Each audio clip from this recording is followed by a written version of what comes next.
सहोदितं श्रीनन्दनन्दनं वन्दे राधिका चरणद्वयं गोपीजनसमायुक्तं वृन्दावनमनोहरं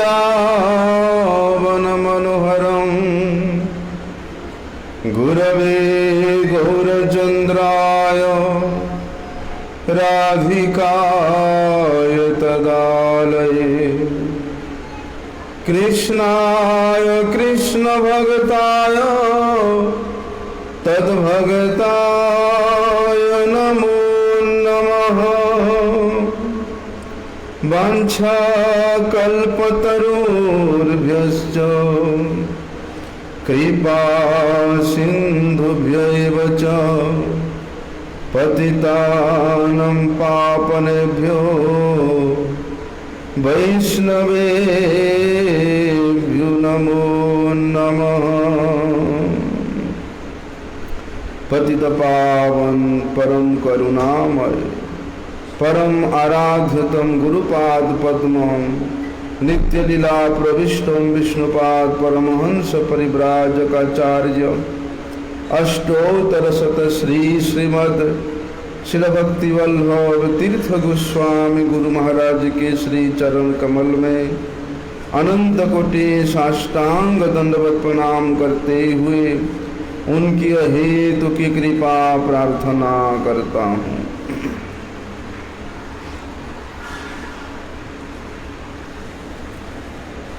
कल किसी ने प्रश्न किया था, निवेदन किया था किसी ने, कोई भक्त ने, कि भगवान के श्री विग्रह का, शालिग्राम शिला का अर्चन करने का अधिकारी कौन है, या शिव विग्रह सेवा करने के लिए क्या क्या आचरण करना पड़ता है, क्या विधि का पालन करना पड़ता है, उस विषय में कुछ प्रसंग को उठाने के लिए बोला था।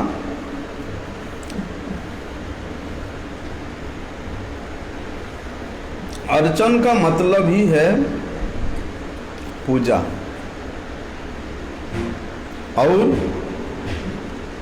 जो नवदा भक्ति का वर्णन श्रीमद् भागवत में वर्णन किया गया है, उसमें से अर्चन भी भक्ति का एक अंग के रूप में वर्णन किया गया है।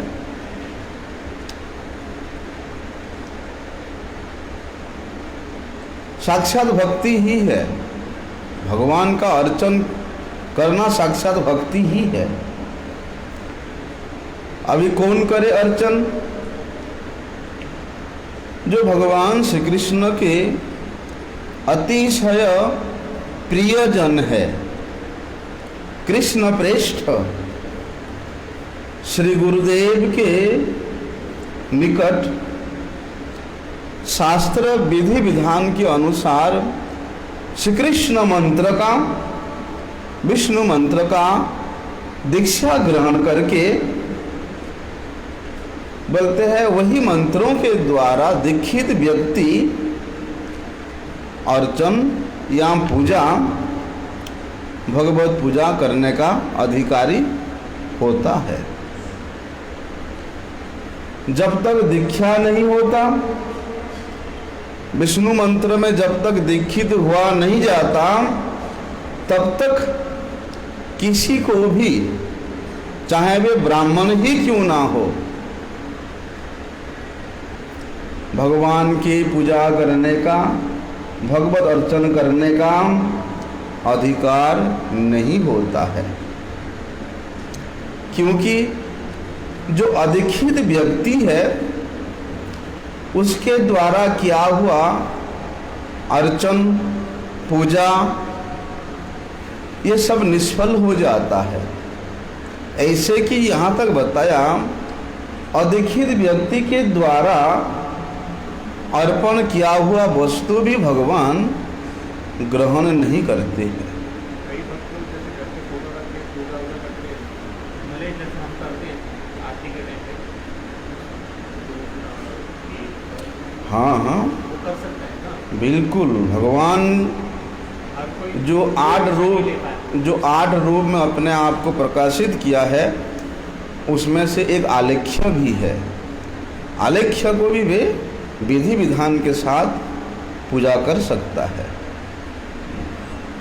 इसीलिए कहते हैं अधिकृत व्यक्ति का भगवत पूजा में अधिकार नहीं होता है। जिस प्रकार से जरूरी नहीं है कि उसकी ब्राह्मण दीक्षा होगी, गुरु जी से हरिनाम हो गया तो भी उसको भी दीक्षा ही बोलते हैं। गुरु जी के तो आश्रित ही होते ना, हरिनाम मंत्र प्राप्त करने से ही दीक्षा प्राप्त हो जाता है, ऐसा कहीं वर्णन नहीं है। जब तक विष्णु मंत्र में, कृष्ण मंत्र में दीक्षा नहीं होता है, कृष्ण मंत्र जब तक ग्रहण नहीं किया करता है, तब तक उसको दीक्षा के रूप में नहीं बोल सकते हैं।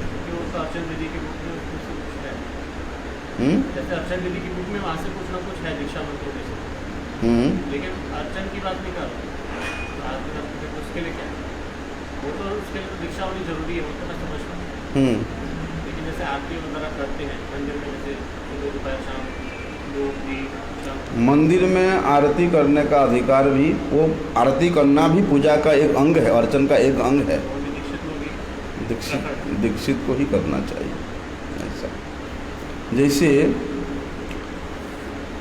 अभी समझना चाहिए वैष्णव दीक्षा क्या होता है। जो लोग शिव जी का उपासना करते हैं उनको क्या कहते हैं? शैव कहते हैं। सूर्य का उपासना करने वाले को सौरी कहते हैं। शक्ति का उपासना करने वाले को शाक्त कहते हैं। उसी प्रकार भगवान विष्णु का जो लोग उपासना करते हैं उनको वैष्णव कहा जाता है। हरि भक्ति विलास में वर्णन है कि विष्णुरेव ही जस्येस्य देवता सह वैष्णव स्मृतः। भगवान विष्णु ही जिसका इष्ट देव है, भगवान विष्णु ही जिसका अभिष्ट देव है, वही ही केवल वैष्णव नाम से दीक्षित है, वही कथित है। सनातन गोस्वामी जी ने भी वर्णन किया है हरिभक्ति विलास में कि गृहीत विष्णु दीक्षा को विष्णु पूजा परो नरः वैष्णवो अभिहितो अभक्तै अभिज्ञैर इवत् अस्मात् अवैष्णवः। वहाँ पर सनातन गोस्वामी जी वर्णन करते हैं कि जो लोग विष्णु दीक्षा को, विष्णु मंत्र को ग्रहण पूर्वक श्री विग्रह पूजा में तत्पर रहते हैं, केवल विष्णु दीक्षा ग्रहण कर देने से नहीं। सनातन गोस्वामी जी का ऐसा मत है और सनातन गोस्वामी जी ने भी ये श्लोक को पद्म पुराण से उद्धृत किया है। गृहीत विष्णु दीक्षा को विष्णु पूजा परो नर। विष्णु दीक्षा कृष्ण मंत्र ग्रहण करने के बाद क्या करना चाहिए? तत्पर होकर के, निष्ठायुक्त होकर के, परम विश्वास से युक्त होकर के श्री विग्रहों का अर्चन करना चाहिए। विष्णु पूजा में जो लोग तत्पर नहीं है, केवल पूजा ठाकुर जी का, ये भी एक प्रकार से पूजा के अंतर्गत ही है। पूजा मतलब सेवा, और जहाँ तक श्री विग्रह पूजा आता है वो है अर्चन। इसलिए मठ मंदिर में जो भी सेवा है वे सब एक प्रकार से पूजा ही है। इसलिए गुरुदेव कृपा करके अनुगत जनों को दीक्षा इसलिए प्रदान करते हैं कि उसको भगवान के सब सेवा में अधिकार मिले। दीक्षा के बगैर कोई भी अधिकार नहीं मिलता है। जैसे नियम है, हम लोगों ने देखा, जो अधिकृत है उसके हाथ से वैष्णव लोग तो खाते भी नहीं है। अधिकृत व्यक्ति अगर परिवेशन भी करेगा तो भी वैष्णव लोग उसको संतुष्ट मन से ग्रहण नहीं करते हैं। अधिकृत व्यक्ति को रसोई घर में घुसने भी नहीं देते हैं। हमारे साथ हुआ ऐसा। हाँ,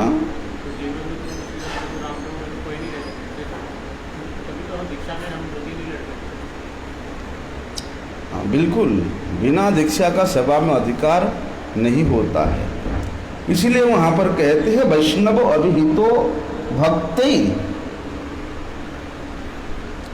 बोलते हैं जो भगवान के सेवा में तत्पर नहीं है। सेवा तभी से शुरू होता है जब वे दीक्षा प्राप्त करता है। और इस प्रकार तत्पर होकर के जो भगवान के सेवा में अपने आप को नहीं लगाता है, बोलते हैं वे अवैष्णव है।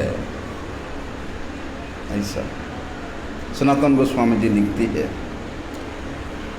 इसलिए भगवान के भक्त क्या करते हैं, श्री गुरुदेव के श्री चरणों में शरणागत होकर के विधि विधान के अनुसार कृष्ण मंत्र या विष्णु मंत्र को ग्रहण करते हैं।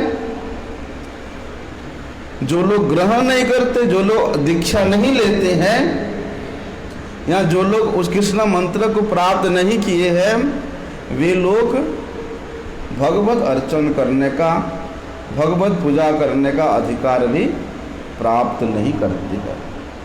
इसलिए जगत गुरु श्री जीव गोस्वामी पाद जी ने भक्ति संदर्भ में एक जगह में वर्णन किया है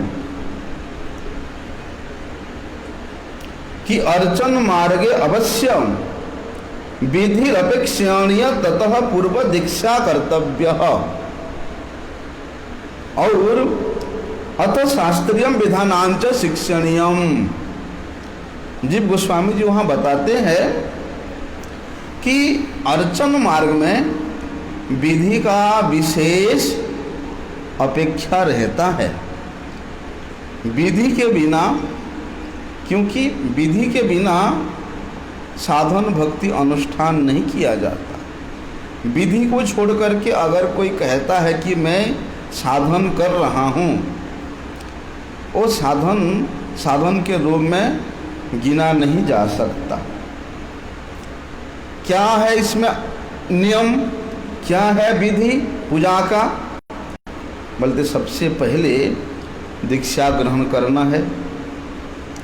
दीक्षा ग्रहण करने के बाद बोलते कृष्ण मंत्र का या शास्त्रीय विधान का, शास्त्रीय तत्व का शिक्षा को भी ग्रहण करना पड़ेगा। ये उसका विधि है। केवल दीक्षा ले लेने से नहीं होता। कृष्ण दीक्षादि शिक्षणम अतः परम विश्रम्भेण गुरुर सेवा भक्ति का ये सम। दीक्षा ग्रहण करने के उपरांत शास्त्रीय विचार को, शास्त्रीय सिद्धांत को श्री गुरुदेव के निकट श्रवण करना अत्यंत आवश्यक है।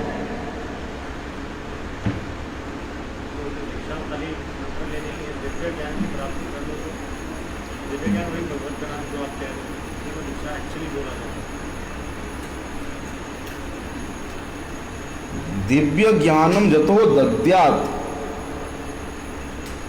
उस मंत्र के तत्व को, उस मंत्र के जो मर्म है उसको अनुभव करने के लिए शिक्षा ग्रहण करना पड़ेगा। किस प्रकार से शिक्षा ग्रहण करना पड़ेगा उसका भी शास्त्र में बताया है। द्विजानाम अनुपतितानम सकर्माध्यजनादिषु यथाधिकारो नस्तिह सच्च उपनादनादिषु। बोलते श्री गुरुदेव के चरणों में उसी प्रकार शरणापन्न होकर के, जिस प्रकार से एक काष्ठ, एक सूखा हुआ काष्ठ को लेकर के ऐसे गिराने से बिना किसी आधार के, बिना किसी बल के वो काष्ठ अपने आप नीचे गिरता है। उस काष्ठ का गिरते हुए अपने आप को बचाने का कोई भी प्रयास नहीं रहता। बोलते उसी प्रकार दीक्षा ग्रहण करने के उपरांत परिपूर्ण रूप से श्री गुरुदेव के चरण में अपने आप को समर्पण करना पड़ेगा। जो जितना समर्पित होता है उसके हृदय में उतना ही शास्त्र के गूढ़ रहस्य श्री गुरु कृपा से प्रकाशित होता है।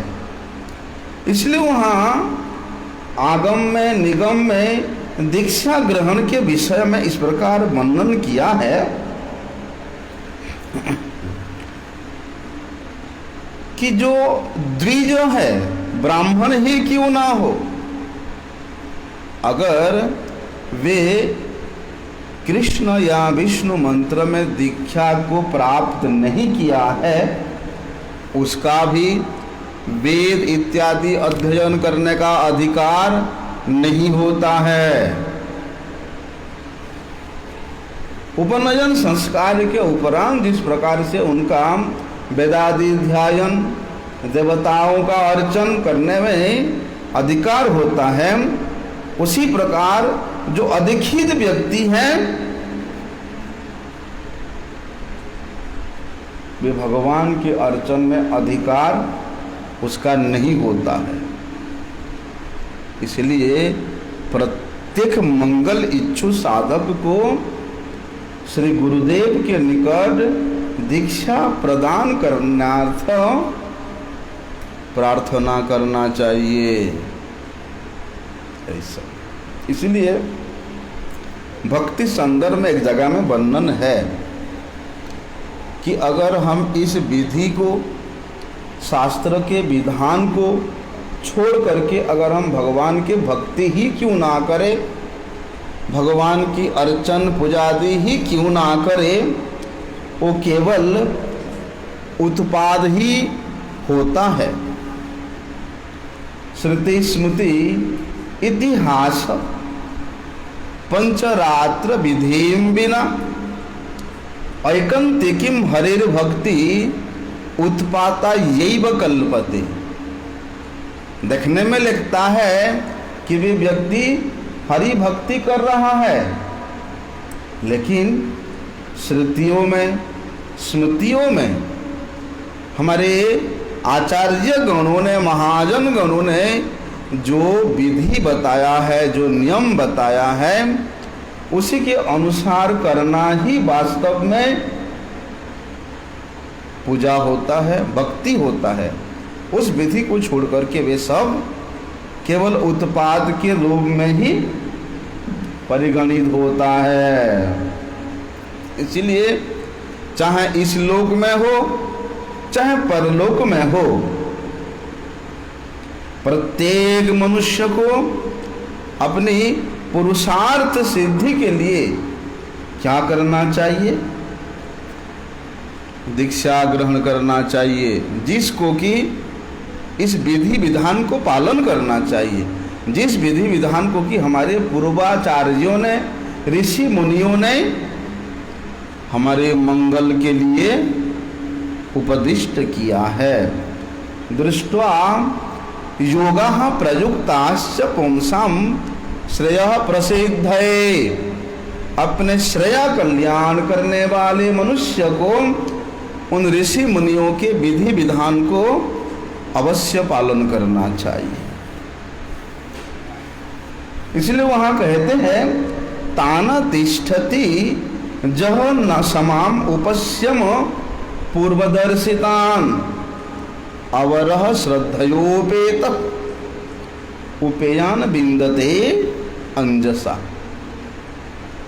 बोलते हैं वहां पर साधारण व्यक्ति भी अगर अत्यधिक श्रद्धा से युक्त होकर के उन श्रुति शास्त्रों में ऋषि मुनियों ने जो पथ का, जो विधि का, विधान का प्रदर्शन किया है, उसको अवलंबन करके अर्चन करता है। साधारण व्यक्ति मतलब चाहे वे क्षत्रिय हो, चाहे वे वैश्य हो, चाहे वे शूद्र हो, केवल ब्राह्मण का ही विष्णु पूजा में अधिकार है ऐसा नहीं है। क्षत्रिय, वैश्य, शूद्र उनका भी अधिकार तभी है जब वे इन विधि विधानों को पालन करके, उनका अवलंबन करके अगर वे अर्चन करें तो। विधि को छोड़ करके तो भैया कोई भी सिद्धि प्राप्त नहीं कर सकता है। अगर सिद्धि प्राप्त करना है तो विधि को पालन करना पड़ेगा। परंतु कुछ पंडित लोग ऐसा कहते हैं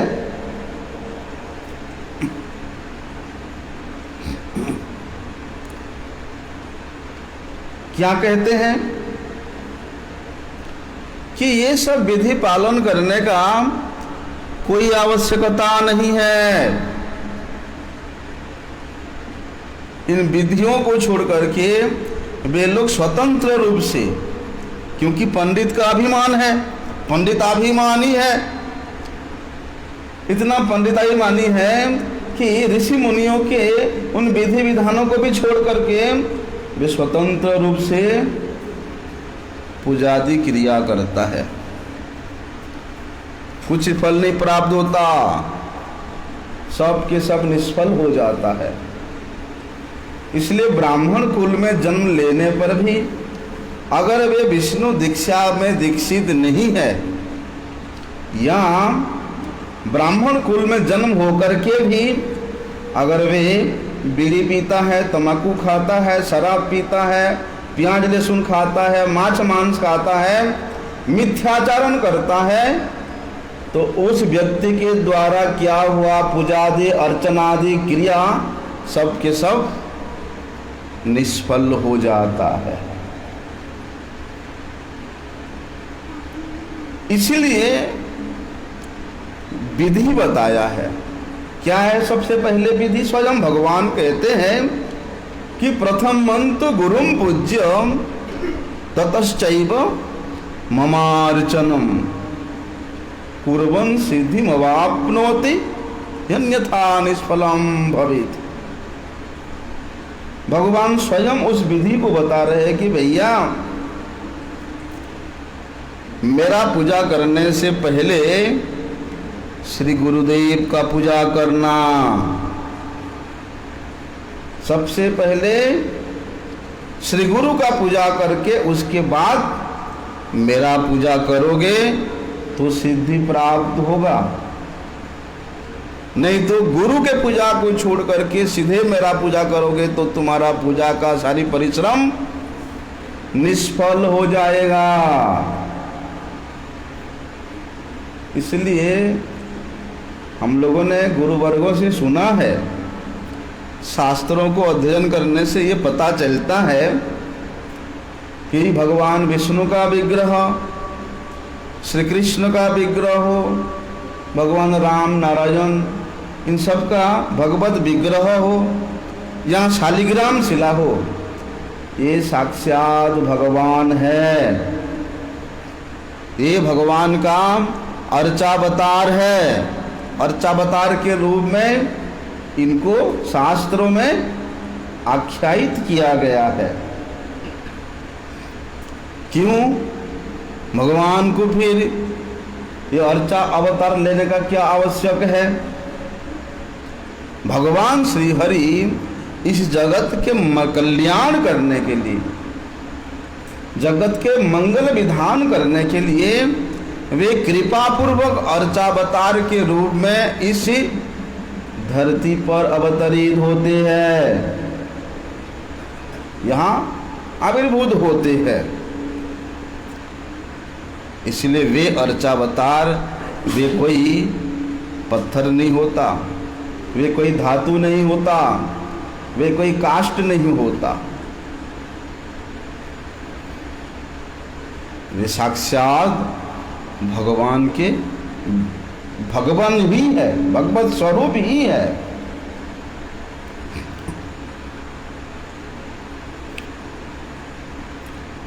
इसलिए ये जो अर्चावतार है ये भगवान के भक्त गणों के लिए पूजित है। नाम रूप गुण ये सब जिस प्रकार से भगवान का नित्य उपास्य है, उसी प्रकार भगवान के ये विग्रह भी नित्य उपास्य है। बोलते वे अर्चावतार, वे श्री विग्रह, वे सर्वज्ञ होकर के भी वे अज्ञ बन जाते हैं, है ना। अपानिपादो जवनो गृहीता, उनके हाथ पैर सब कुछ होते हुए भी वे कुछ नहीं करते हैं, है ना? स्वयं अनंत विश्व ब्रह्मांड का पालक होते हुए भी दूसरे के ऊपर निर्भर रहते हैं। अगर पुजारी नहीं खिलाएगा तो ऐसे ही बैठा रहेगा पुजारी उनको नहीं स्नान कराएगा तो ऐसे ही बैठा रहेगा। और तो और, अरे वो त्रिलोकी का रक्षा करने वाला है, लेकिन वो भी चाहता है कि मेरा भक्त मेरा रक्षा करे। कौन? अर्चावतार के रूप में जो भगवान है। तो भगवान अर्चावतार के रूप में कृपा करके इस धराधाम पे प्रकट हुए हैं और कृपा पूर्वक अपने भक्तों के हाथ से उस सेवा को ग्रहण करती है। केवल वही सेवा को ग्रहण करने के लिए भगवान यहाँ अर्चावतार के रूप में प्रकट है। सनातन गोस्वामी पाद जी एक जगह में वर्णन करते हैं बृहद भागवतामृतम में, भगवान के श्री विग्रह चाहे अत्यधिक पुरातन हो चाहे आधुनिक हो, नया हो, बोलते सब के सब विग्रह साक्षात भगवान है। जो लोग भगवान के श्री विग्रह को केवल एक मन का कल्पना के रूप में या भगवान के विग्रह को काष्ठमयी, दारूमयी, लौहमयी, धातुमयी के रूप में जो लोग देखते हैं, जो लोग भगवान के विग्रह को साक्षात भगवान के रूप में अनुभव नहीं करते, उनको शास्त्रों में और विशेष रूप से सनातन गोस्वामी जी ने बताया है कि वे सब पाषंडी है, वे सब अपराधी हैं, वे सब नारकी है, नरक प्राप्त जीव है। क्योंकि श्री चैतन्य चरितामृत में इस बात को हम लोग सुनते हैं कि प्रतिमान तुम्हें साक्षात ब्रजेंद्र नंदन, विप्र लागी करो तुम्हें अकार्य करो। उस विप्र को उसके वाणी को सत्य करने के लिए भगवान वृंदावन छोड़ करके वहाँ चले जाते हैं।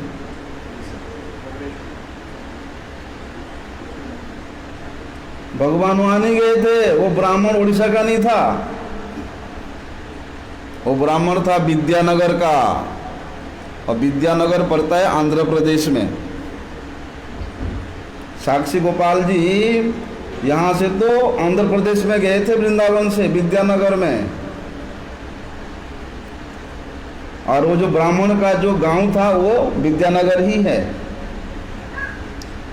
बाद में फिर ओडिशा का राजा ने उस विद्यानगर के राजा को परास्त करके उस ठाकुर जी को यहाँ ले आया। ऐसा तो विप्र लागी करो तुम्हें अकार्य करन। देखो कि तुम तो विग्रह हो भैया, तुम बोल नहीं सकते हो, चल नहीं सकते हो, हैं? तो फिर तुम उसके पीछे पीछे उतना दूर तक कैसे गया? 2000 किलोमीटर पैदल चल के गया, हैं? इसलिए प्रतिमान तुम्हें साक्षात ब्रजेंद्र नंदन। इसलिए भगवान के श्री विग्रह को, श्री गुरुदेव को, वैष्णवों के चरणामृत को कभी भी सामान्य मत समझना। अर्चय विष्णु शिलाधि गुरुसु नरमति वैष्णवे जाति बुद्धि। वैष्णवो वैष्णवानां कलिमथ मथने पाद तीर्थे अम्बुधौ। श्री विष्णु नाम में सकल कलुष है शब्द साराप्त बुद्धि। विष्णु सर्वेश्वरे ते तदीतर समधीर्यस्य स एव नारकी। बताया है कि जो व्यक्ति भगवान श्री विष्णु के विग्रह में शिलाबुद्धि करता है, श्री गुरुदेव में मनुष्य बुद्धि करता है, वैष्णवों में जाति बुद्धि करता है, विष्णु और वैष्णव के चरणोदक को, जो कि कली के मल को नाश करने वाला चरणामृत है, उसको सामान्य जल बुद्धि करता है, और समस्त पापों का विनाशन करने वाले भगवान के नाम में, भगवान के नाम मंत्र को सामान्य शब्द बुद्धि करता है, और भगवान श्री विष्णु को अन्य देवताओं के सहित समान बुद्धि करता है। बोलते वे पाषंडी है, वे नारकी है, वे यमदंड्य है।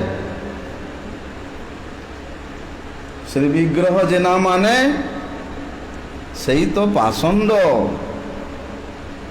अदृश्य अस्पृश्य सही है यमदंड्य। भगवान श्री विष्णु के विग्रह को जो नहीं मानता है वे पाषंडी तो है, और इतना अधिक पतित पाषंडी है कि उसको देखने मात्र से स्नान करना पड़ता है, उसको छूने मात्र से स्नान करना पड़ता है। ऐसा हमेशा वे यम के दंड का अधिकारी होता है। इसलिए शास्त्र कहते हैं कि अत्यधिक श्रद्धा पूर्वक काय मनोवाक्य के द्वारा, अर्थ विद्या के द्वारा भगवान श्री कृष्ण के विग्रह का सेवा करना, उसी से ही मनुष्यों का मंगल होगा। अरे भगवान के श्री विग्रह के सेवा तो छोड़ दो, यद्यपि कोई व्यक्ति एक तृण को भी अगर भगवान के संबंध बुद्धि के साथ, भगवत संबंध बुद्धि के साथ उस तृण का सेवा करता है, जल देता है, उस तृण को प्रणाम करता है, बोलते वही व्यक्ति भी सर्वसिद्धि प्राप्त कर लेता है। ऐसा मैं नहीं बता रहा हूं भैया, शास्त्र बता रहे हैं। और जो साक्षात भगवान के श्री विग्रहों का सेवा करता है, परम मंगल के निधि तो उसके हाथ में अपने आप आ जाता है। समस्त प्रकार के सिद्धि तो अपने आप आ जाता है, उसमें किसी प्रकार का कोई संदेह नहीं है। बृहद भागवतामृतम में बताते हैं इसे।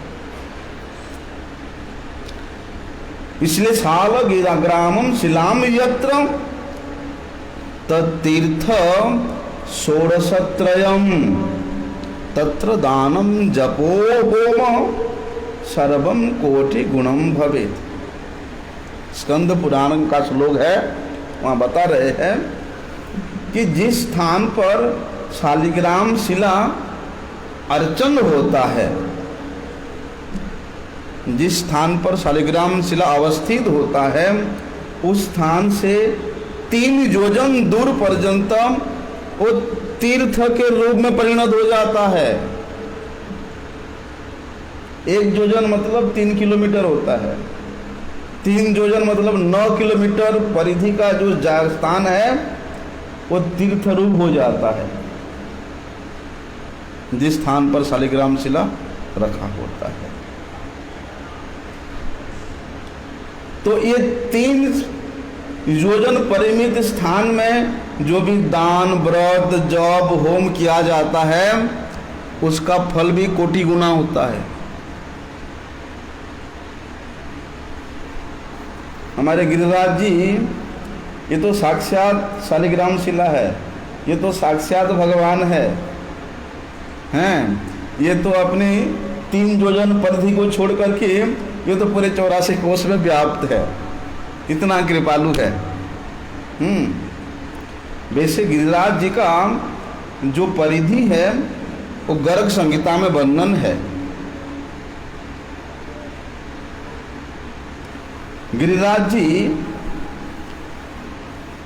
चौड़ाई में जो है 5 योजन है, लंबाई में 5 योजन, ऊंचाई में 3 योजन है, और चौड़ाई में 2 योजन है। 2, 3 और 5 ऐसा गर्ग संहिता में वर्णन है। इसीलिए है 3 किलोमीटर 1 योजन, 5 किलोमीटर उनका हाइट। हाँ, 5 योजन लंबा,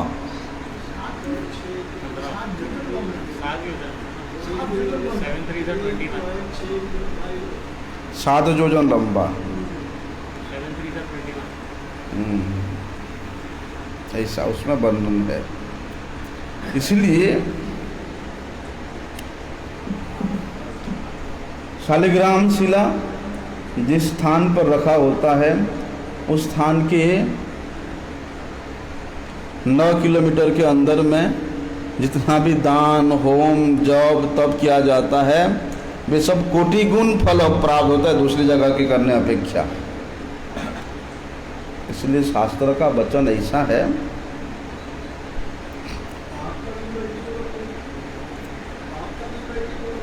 हाँ?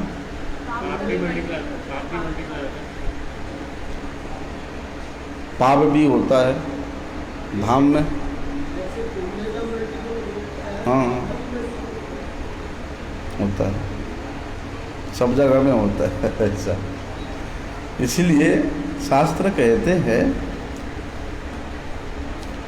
कि अर्चावतार, शालिग्राम शिला और भगवान के श्री मूर्ति, ये साक्षात भगवान समझ करके जो लोग आदर के साथ, प्रीति के साथ श्री विग्रह का सेवा करते हैं, भगवान उनके प्रति अत्यधिक प्रसन्न होते हैं।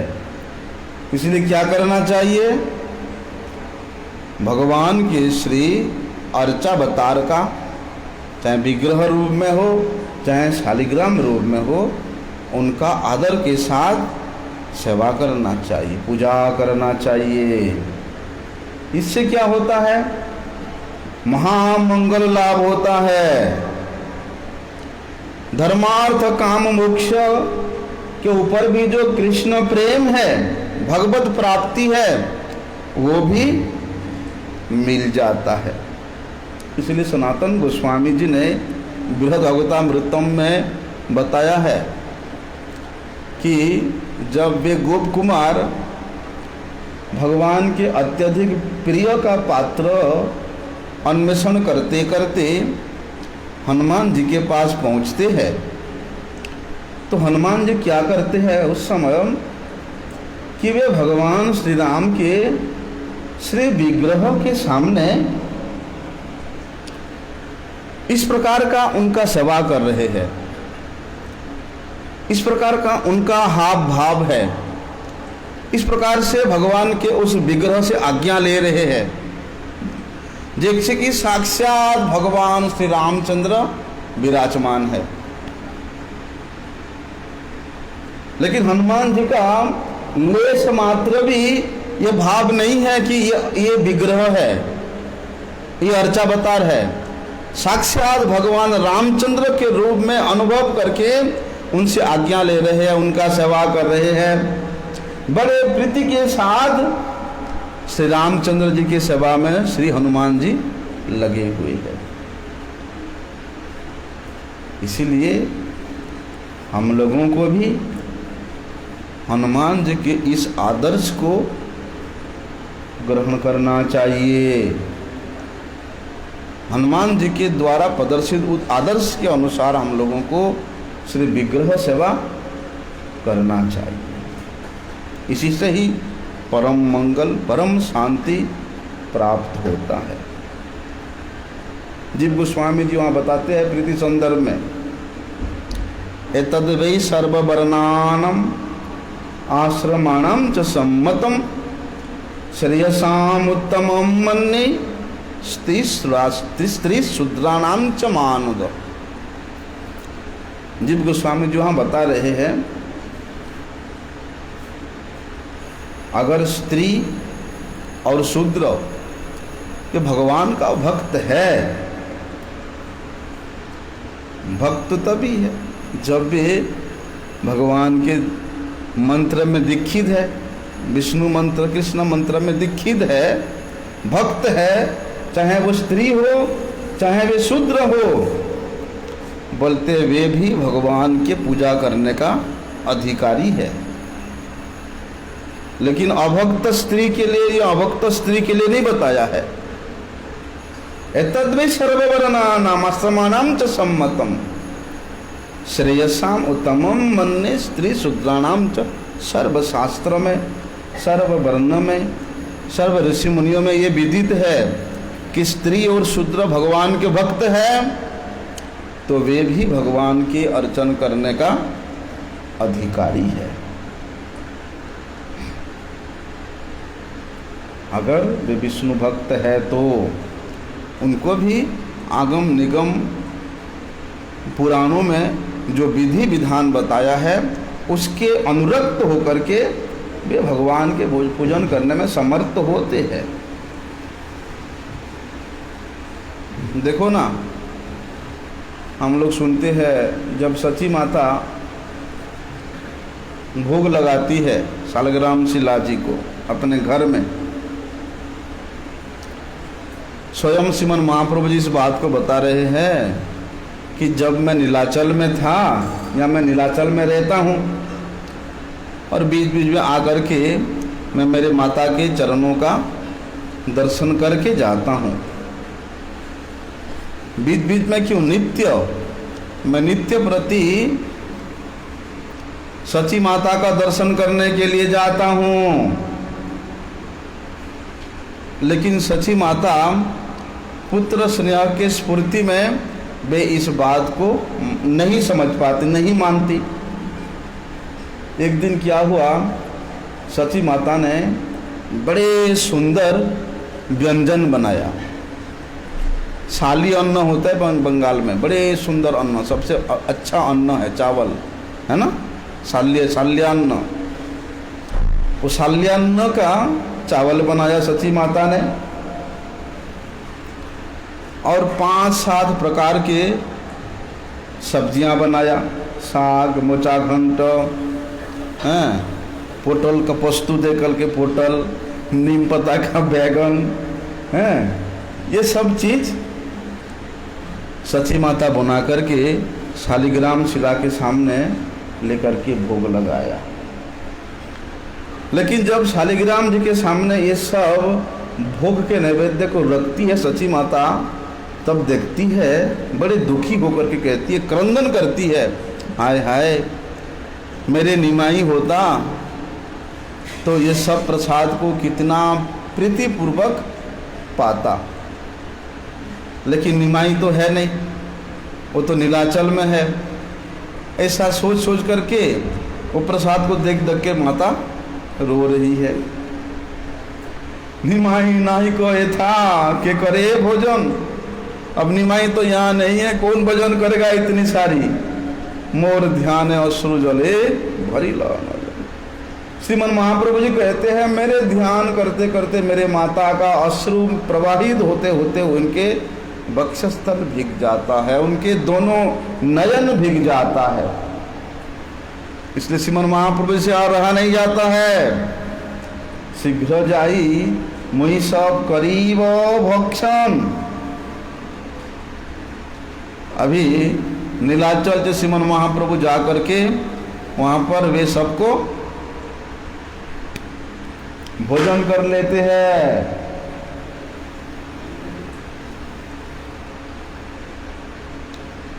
अभी सची माता देखती है, अरे वो बेचारे तो रो रही है, आंख बंद करके, आंखों में आंसू भर गया, दिख नहीं रहा सामने कुछ, रो रही है। जब तक रोती है तब तक सारी जितना भी वहाँ पर अन्न व्यंजन सब्जी था सब साफ। जब आंख पूछ के देखती है वहाँ कुछ नहीं है, खाली है। कि अन्न व्यंजन खाई लो शून्यों के ने पात। अरे जितना भी बर्तन है वे सब के सब खाली है, कौन खा लिया? क्या मेरे बाल गोपाल आकर के सब कुछ खाया? फिर माता सोचती है शायद मुझे भ्रम हो रहा है, मैं शायद खाली पात्र ला करके यहाँ रख के रो रहा था। करने वाला स्त्री हो चाहे शूद्र हो, अगर वे भगवान का भक्त है, वे कृष्ण मंत्र में दीक्षित है, तो उस स्त्री का उस शूद्र का भी भगवान की पूजा करने में अधिकार है। कल हम इस विषय को और विस्तार करके श्रवण करेंगे। अभी जिन्होंने मुझे इस विषय में आज बोलने का अनुरोध किया था शायद उनको समझ में आ रहा होगा। अब कल भी इस विषय को ही हम आगे से थोड़ा चर्चा करेंगे, है ना। वंशा कल्पतरुभ्यश्च कृपा सिंधुभ्यैव च पतितानां पावनेभ्यो वैष्णवेभ्यो नमो नमः।